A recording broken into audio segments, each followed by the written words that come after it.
Okay, I will try to explain my opinion about desperation move.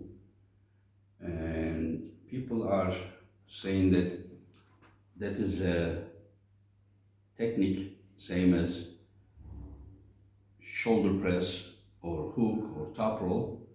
And but where I disagree with them is that when you do shoulder press, that is an allowed technique, but it is not allowed you to bring your shoulders other side of the table, so you can pass the center of the table. So just because shoulder press is allowed, it doesn't mean that you can do whatever you want.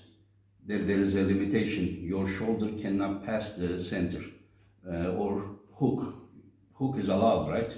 But when you do hook, can you touch with your shoulder to opponent's hand? You can't. So there is a border to apply a technique. So it's the same with the this open arm top roll. You know, when you do open arm top roll this way, that your shoulder is not below the pad level, elbow pad level, then it's okay. You know, it's a yeah, legged technique. You know, but whenever you go under the elbow pad level, then there the problem starts. Same as, you know, the shoulder press. You know, your shoulder cannot pass the center, or your shoulder cannot touch the opponent's hand. So there is a border to be using that technique as well.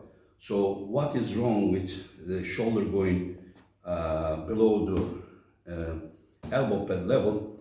You know, your arm is extended to 180 degrees and your shoulder is below the elbow pad level. So here it's impossible your hand to touch the pad without breaking this arm, or you need to apply so much pressure that, you know, you need to hurt the person so that he needs to jump up so you can win. Devon says that there is also a riser, and he says that, you know, you can take that, but it doesn't really matter. It doesn't make sense, you know, because your arm is here. So what happens now? It does attach to the pad, still doesn't come to the pad. So the same thing, you know, either you need to break the arm, or you need to apply so much pressure that, you know, the guy will feel pain so much that he will have to go up to lose. But if he doesn't feel the pain, he's gonna stay there forever. And unless you break the guy's arm, you're not gonna win. So what is the advantages, the unfair advantages of the desperation move? When you are here going under, you are using your backside of your humerus bone as a lever, and here you are applying a pressure upon his hand, which has nothing to do with the power, but you are just using your arm, elbow lock, humerus. You putting the weight down and you rising your hand up, and then you are applying a pressure to opponent's hand, which is unfair pressure, which is much more than your brachyradialis or your back could apply. So the problem with the current rule doesn't allow your shoulder to be below the elbow pad level, but they say you need to warn the person to come up. And so after you take the guy's hand with an unfair move, I mean, it doesn't make sense that, you know, you come up, because you already took the guy's hand, you know, with that unfairness. The problem with the current rule is that they say this is a dangerous position for the person who is going under the table. That shouldn't be the case. The case shouldn't be about being dangerous position. The case is with the unfair advantage.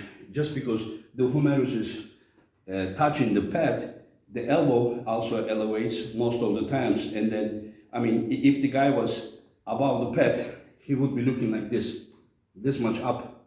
His hand is that much high.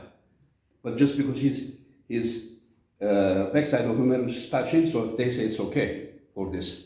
Also, even you turn their pronator, you curl their pronator, they throw themselves down to this way.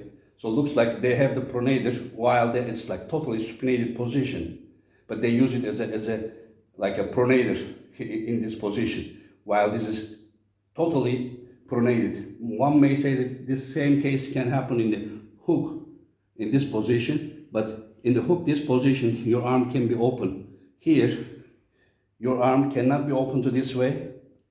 You are using this as a lever.